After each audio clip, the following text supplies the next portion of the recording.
कोर्लाई fort, कोर्लाई किल्ला. स्थान रायगड जिल्ह्यातील रे जवळ अलिबाग मुरुड मार्गावर हा समुद्रकिनारी किल्ला आहे. कोर्लाई गावाच्या बाजूला आणि कुंडलिका नदीच्या मुखाशी तो उभा आहे. उंची समुद्रसपाटीपासून सुमारे 275 मीटर उंच.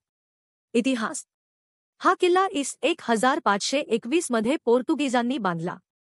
किल्ल्याचा उपयोग त्यांनी कोकण किनाऱ्यावरील व्यापार व समुद्रमार्ग सुरक्षित ठेवण्यासाठी केला.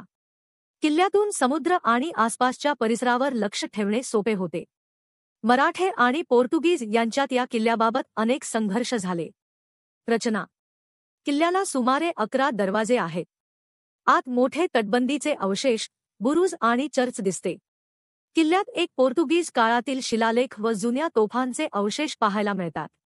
आजचे महत्त्व किल्ल्यापासून अरबी समुद्राचे अप्रतिम दृश्य दिसते.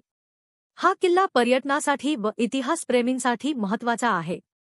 स्थानिक लोक याला मुरुड जंजिराकडे जाणाऱ्या मार्गावरील प्रमुख समुद्रकिल्ला म्हणतात.